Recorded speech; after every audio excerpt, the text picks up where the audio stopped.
Hello, everyone.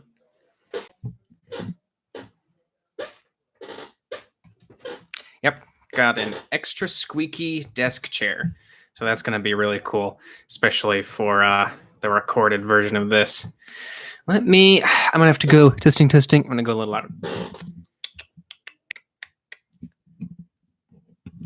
Hello. That didn't really seem to go any louder. That's fine.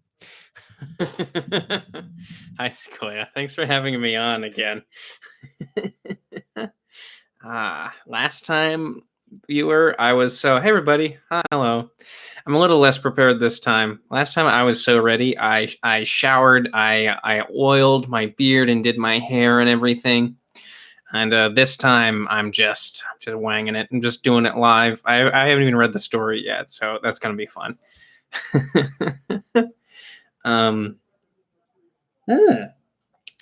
Hello from Germany. Tell me a fun fact about where you're from in Germany. Want to watch cats? Yes, I do. Kind of. My wife is telling me from outside that the window is open, but I don't know. Can you hear me out there?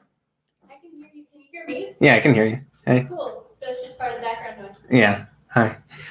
All right. I left the window open because it is hot here. I live in Southern California, and we're having a bit of a heat wave. In fact, like thousands of people have flocked to the beaches in Orange County, the only beaches that are open, and it's kind of a problem.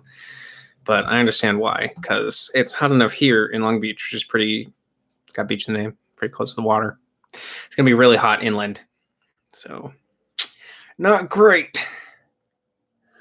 Hello from Birmingham. Ooh, where Cadbury's come from. How delightful. I missed the fun fact about Germany, if there was one. Hold on. I want to go back and see if I can find it.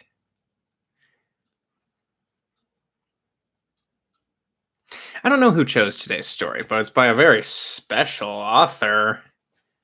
It's by Kim. Kim wrote this one.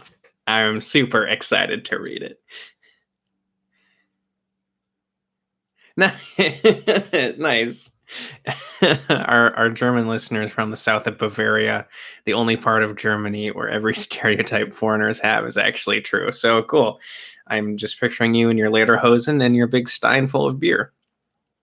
I'm drinking iced coffee today. Yeah, I'm really excited. It's also 4,000 words, so it's kind of a longie. So I'll probably get started before too long. Another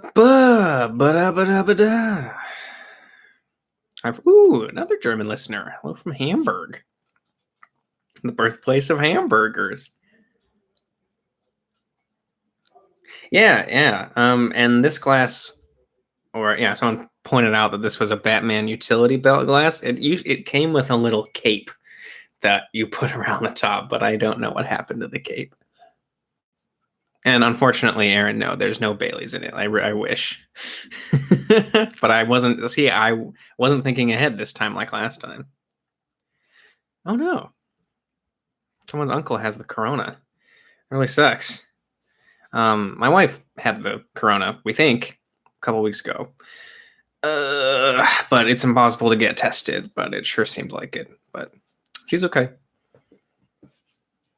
Yeah, no kidding.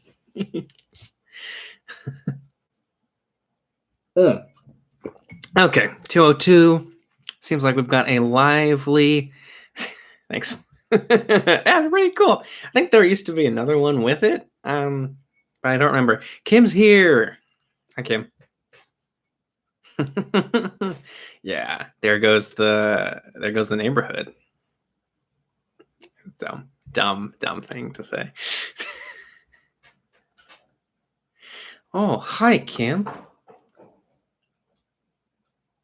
Do.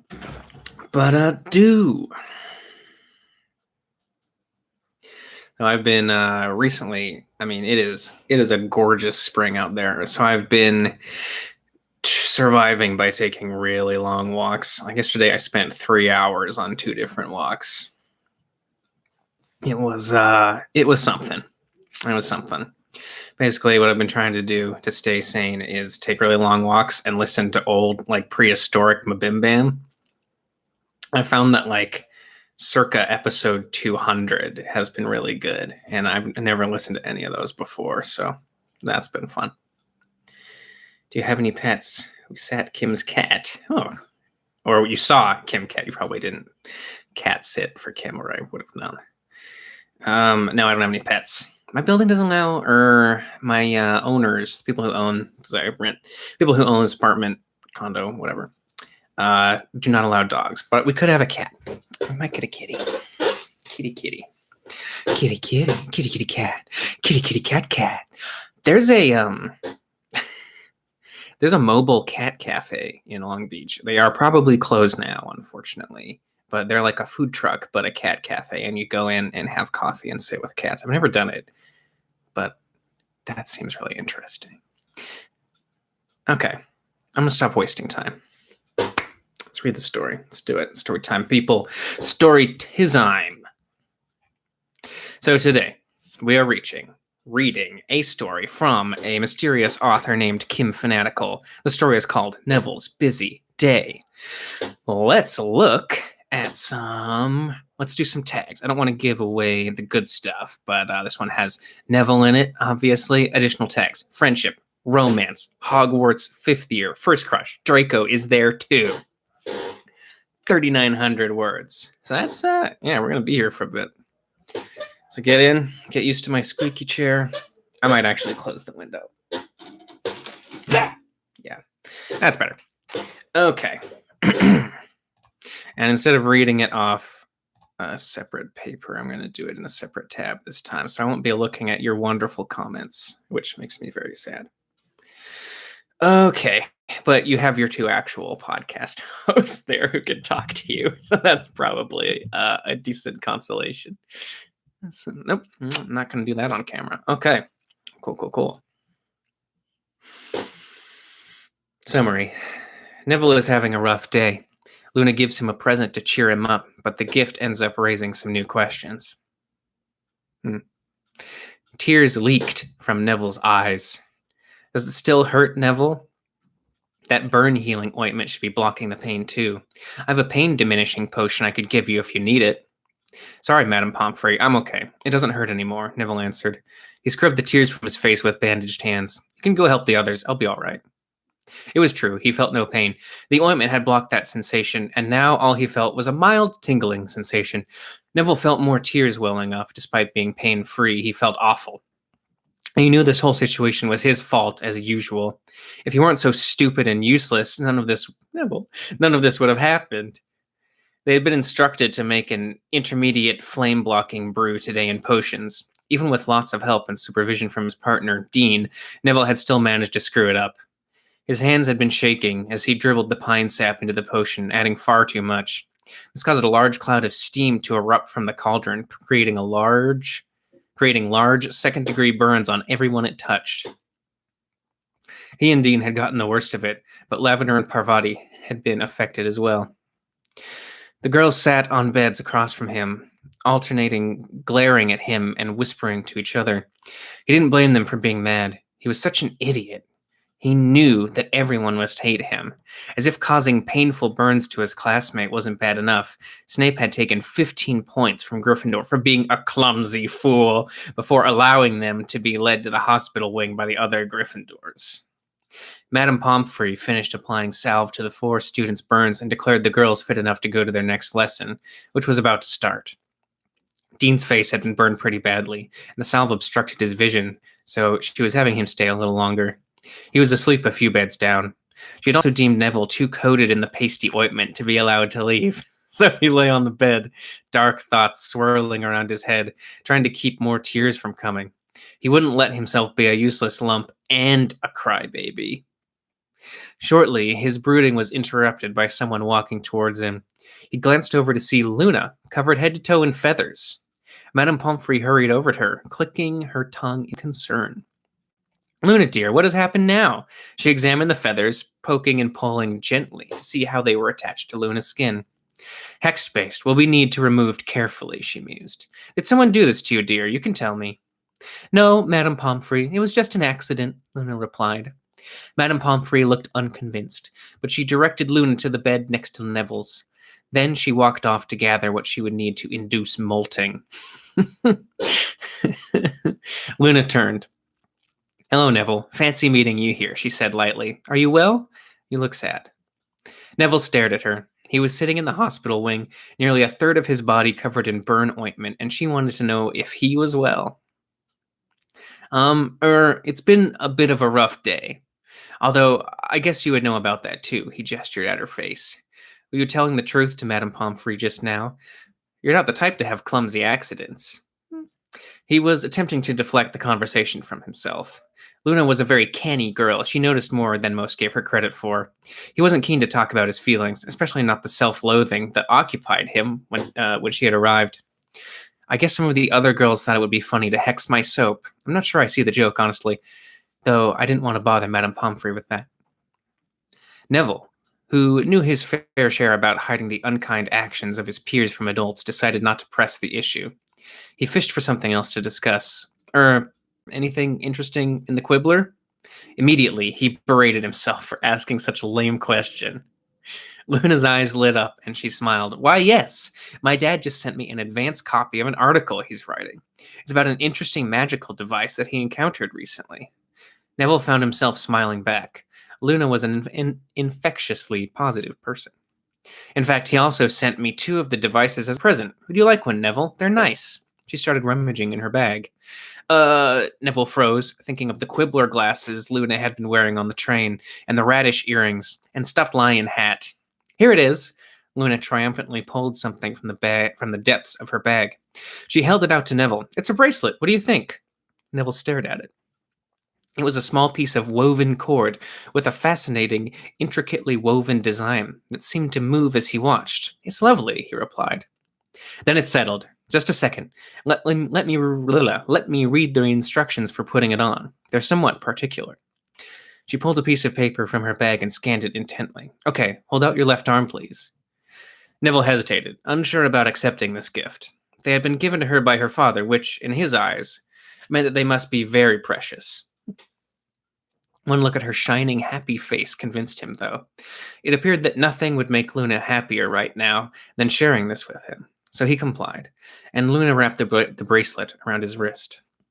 And then she tapped the ends with her wand and muttered an incantation. They twirled around each other before joining seamlessly. Thank you so much, Luna. This is really nice, he said sincerely. We all deserve nice things sometimes, she replied. A passage of time. Madame Pomfrey bustled towards them, carrying a tray with a few vials of potions. She sat them down on the table next to Luna before turning to Neville. Your burns should be sufficiently healed now, Neville. Here's a towel to wipe off the ointment. You can go wash off the rest, but there's no hurry if you'd prefer to stay here and rest for a while, she said kindly. Can I stay and keep Luna company? Neville asked her. That is if you'd like me to, Luna.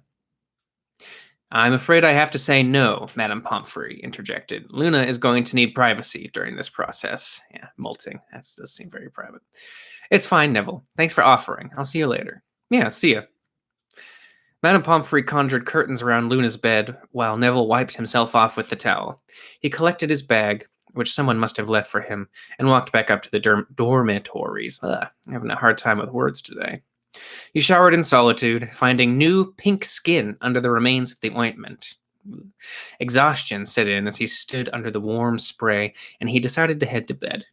He tried not to address the thought that going to bed early would allow him to avoid the other Gryffindors, but he was secretly glad not to put up with their disappointment right now.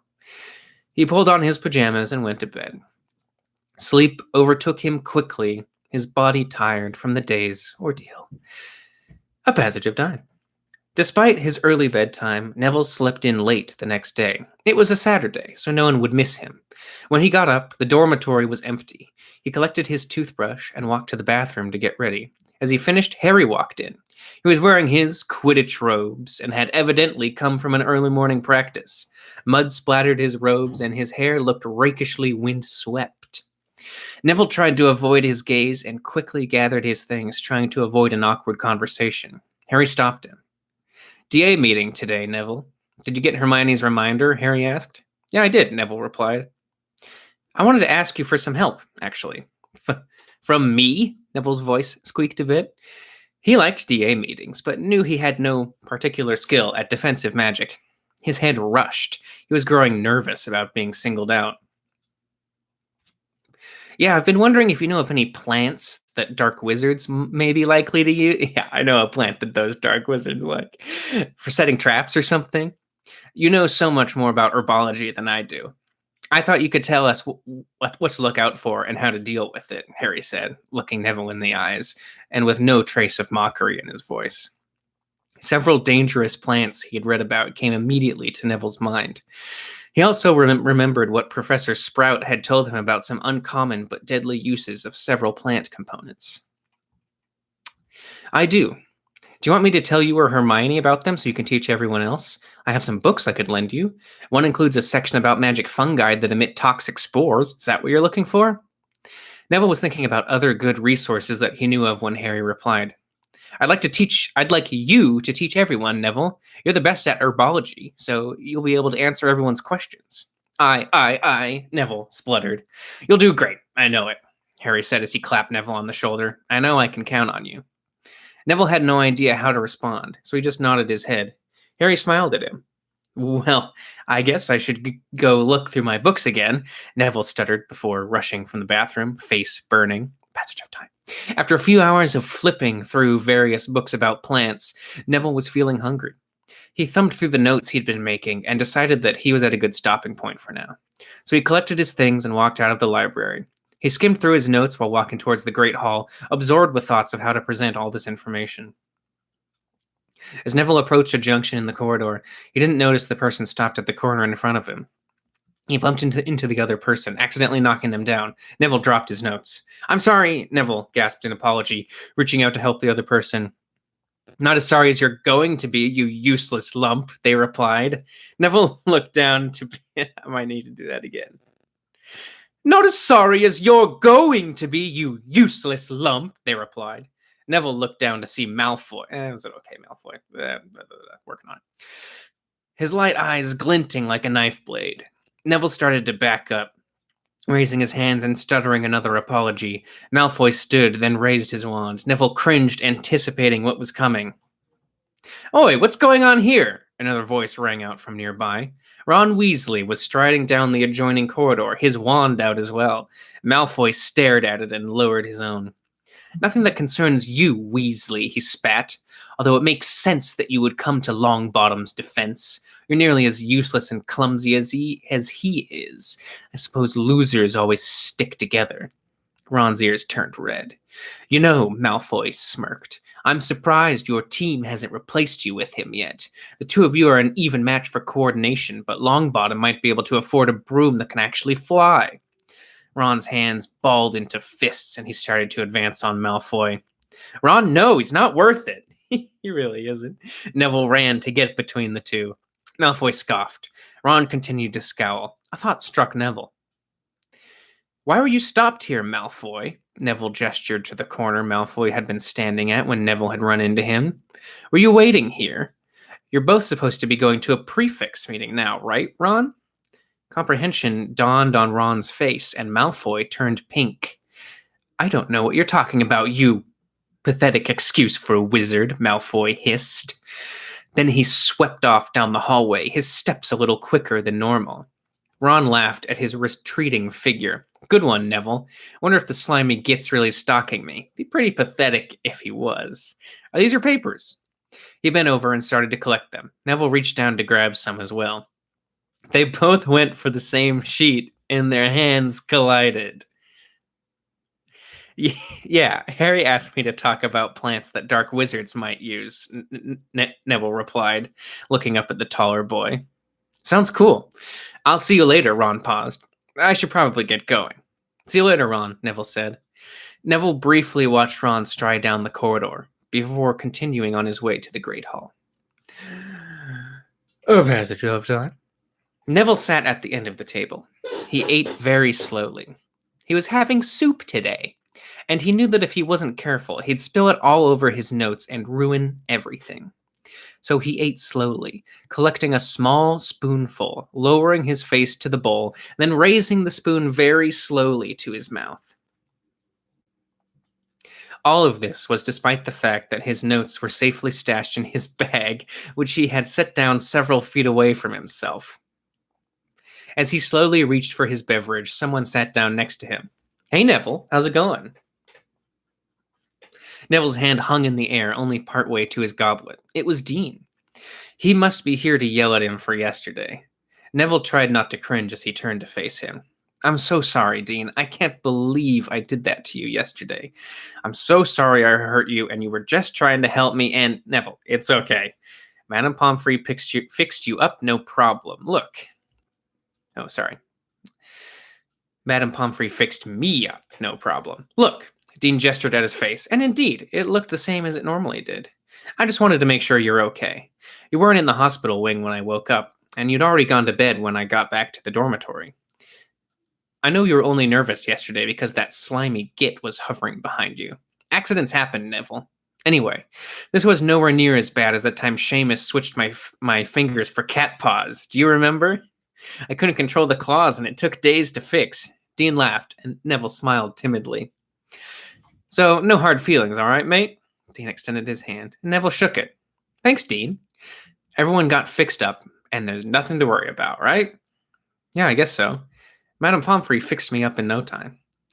Neville rolled up his sleeves to show Dean his unburned skin. As he did so, he got that funny feeling in his head, the one he got when he was forgetting something. He paused, trying to figure out what it was. His preparations for the meeting. He had wanted to get back to it after lunch. "Sorry, Dean. I've got to go. I'll see you later." "Okay, see you." Neville picked up his bag and hurried to the library. Sitting back amongst the books, the nagging feeling of having forgotten something remained. Neville tried to ignore it. He was so used to forgetting things that he assumed it was probably some homework assignment left undone. He'd check with Hermione at the meeting. An essay for history of magic? Extra work on a spell he'd failed to complete in charms? Or was it... His eyes caught on his wrist, his left wrist, his bare left wrist. His gut wrenched as he realized what he had forgotten. He pulled up his sleeve, and the bracelet was gone. He hadn't even made it one day. He couldn't believe himself. What kind of useless, brainless, hopeless waste of a person loses a gift in one day? Neville buried his face in his hands. What was he going to do? Luna would find out that he was too stupid to keep track of her thoughtful present, and then she'd hate him. And he would deserve it. But there was no hiding this. He would have to tell her. Passage of time. All right, it looks like we're all here. I thought that today we'd do something a little different than usual. Harry addressed the assembled DA members. Dark wizards have a lot of different kinds of magic to use against us. So I want to make sure they're considering... let me take that again.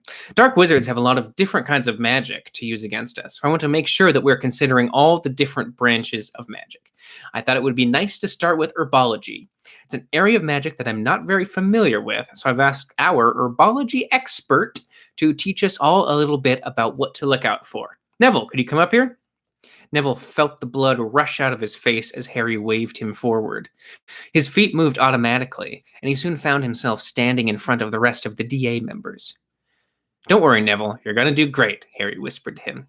Some of the blood returned to Neville's face, but he could feel his hands shaking. Hello, everyone. I'm here to talk to you about plants." Neville heard himself mumbling and tried to raise his voice. "There are many dangerous plants that, exist, but there are some that are more commonly used by users of the dark arts." Neville glanced up from his notes and was surprised to see the other members of the DA listening to him with their full attention. A few people even had quills and parchment out and were ready to take notes. His voice grew more confident, and he launched into the lecture. Passage of time. "That was really interesting, Neville. Could you tell me the name of that author you mentioned? The one who wrote about different historical uses of common plants? It sounds fascinating." Of course, Hermione's eyes burned with excitement at the thought of a new book. The meeting was over, and the students were beginning to disperse. Despite stuttering and stammering his way through most of the talk, they had all listened to him politely. There had even been several insightful questions asked, and not just by Hermione, that he had answered to the best of his ability. Neville wasn't sure, but he felt like it had gone well. Absolutely terrifying, of course, but also well. Neville spotted a blonde head moving towards the exit. The bottom dropped out of his stomach as he remembered what he still needed to do. I'll lend it to you tonight, Hermione. I have a copy in my room. I need to go talk to Luna right now, though, so his voice trailed off as he started to edge away. Great, I'll see you later, Hermione replied. Neville caught up to Luna in the corridor outside. Hey, Luna, I have something I need to tell you. No problem, Neville. Let's go into this classroom. We don't want to be seen standing outside the meeting room, right? Oh, right. Neville followed her into the room. It was one of the dusty, unused classrooms with mismatched chairs and desks scattered around. Your talk was very nice, Neville. I was surprised you didn't mention bluntering blenterines, though. Neville was too nervous to engage with that comment. He felt his face heating up as he tried to summon the courage to tell Luna the truth. Luna, you see, the thing is, you know that present you gave me yesterday? I've sort of, I lost it. I don't know where it could be. His words came out in a jumble. The bracelet fell off already, Luna replied in a surprised tone. Now Neville's face was really burning with shame. He couldn't bring himself to look at Luna. I'm so sorry. It really meant a lot to me, but I'm so stupid and forgetful, and I'm such a bad friend that... He broke off as tears started to run down his face and he had to suppress a sob. Oh no, Neville, it's supposed to do that. Luna approached him and put her hand on his arm comfortingly. Don't cry, Neville. It's not your fault. I should have told you, only, well, I didn't think it would happen so soon. You're so lucky. Neville stared at her in confusion. What? They're called love bracelets. They have a spell on them that makes them fall off when you come into contact with someone you have a connection with. Do you know who it might be? Well, I don't remember when it fell off, if that's what you mean. Well, think about who you've come into contact with today. These things are never for certain, but this means there's a good chance that you and the other person could build something great together. I'm so happy for you, Neville. She hugged him. I like this setup. Neville was so shocked that he just stood there, trying to process what he'd heard. Finally, his voice squeaked out. Come into contact with? What does that mean, Luna? Physical contact, specifically. So all you have to do is think about who you've touched today, and you'll know who it is. She released him and stepped back, her face shining with happiness. I want you to tell me all about it when you figure it out. I've got to run now. It's getting pretty late. Bye, Neville. Neville watched her float from the room, his feet rooted to the ground. Contact. With whom had he come into contact today? He tried to remember everything he'd done, but his mind was racing with the implications of Luna's words. A connection. He had a connection with someone. Could that mean that this person liked him too? Someone that he had seen today? Someone that he had touched today? Neville's thoughts ground to a halt when he realized that Luna had been right again. It was getting late. He needed to get back to the tower first, and then he could think about this some more. He left the disused classroom, walking past the entrance to the room of requirement. He hadn't gotten far when he heard footsteps behind him. A voice called out, Neville, is that you? I thought I saw you leave a while ago. Neville turned around. Harry was walking towards him, smiling. He must have stayed behind after everyone else left to tidy up. Neville smiled back. I wanted to thank you for giving that lecture today. It was really good. I know you mentioned having more plants that you could talk about. Maybe we could plan out a few more lessons, if you're interested. Yeah, I think I could do that, Neville replied, face flushing, a little at the thought of talking in front of everyone again. Oh, by the way, before I forget again, I have something. Harry dug through his bag. You dropped it this morning in the bathroom, and I meant to return it to you earlier. Neville looked down at Harry's outstretched hand. He was holding a small piece of cord, intricately woven, The memory of a friendly pat on the shoulder came rushing back. It was accompanied by a vision of wind-swept hair and the smell of mud and grass and the musky scent of Quidditch robes. In his stomach, he felt the whooshing sensation of stepping on a trick stair. He reached out to take back the bracelet. Thanks, Harry. Oh, no problem, Neville. The boys walked back to Gryffindor Tower together.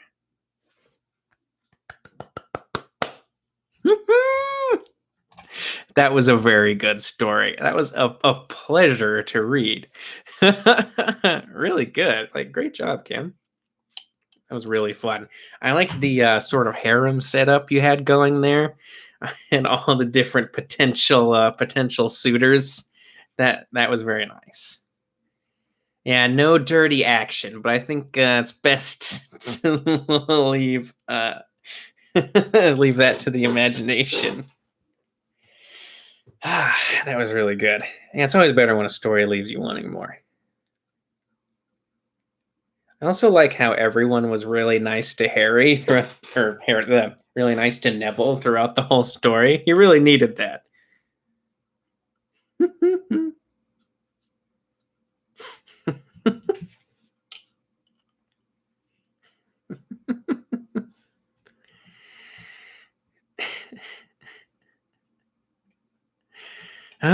Okay. Well, all wizards are gay. Yes, it's true. Neville does deserve happiness. He also deserves everyone being nice to him. He deserves nice things.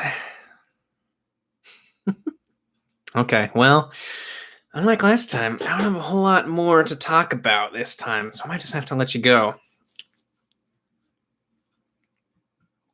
But, business. Yes. Okay. Right. I'm supposed to mention that U.S. Quidditch is, they had to cancel their next tournament. So they are holding a fundraiser to help them, stay in business, keep the organization afloat. So you can go to usquidditch.org to donate. That is usquidditch.org. And yeah. Cool. Thanks, guys. I don't want to let you go, but oh man, I don't have anything to say. I already said on everything that needed to be said. Could talk about things I saw. Oh, I could plug my own podcast. That is where I'm going next. I'm going to record my own podcast, which is called Remedial Sex Ed. You can find it on Apple Podcasts, wherever pods are cast. You can find it. Remedial Sex Ed. It's fun. It is it's a lot of fun. It's good. It's a good time. 3 adult friends who had very bad sex education growing up try to fill in the gaps as adults, and we are trying to take you along with us on our journey to sexual enlightenment. So give it a listen. Well, so we could talk about things I saw on my walk today. I saw a really big lizard, like really big. That's it. That's all I got. I'm not gonna sing a song from Cats. What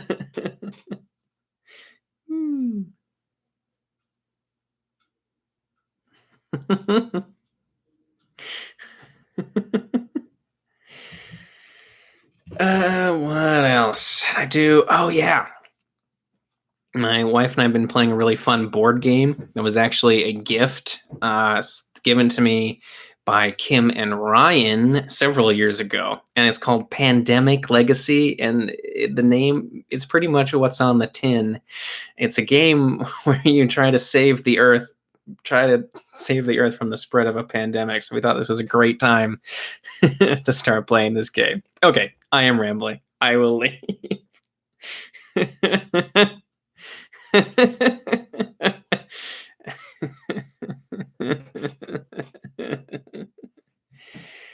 Okay. All right. Goodbye.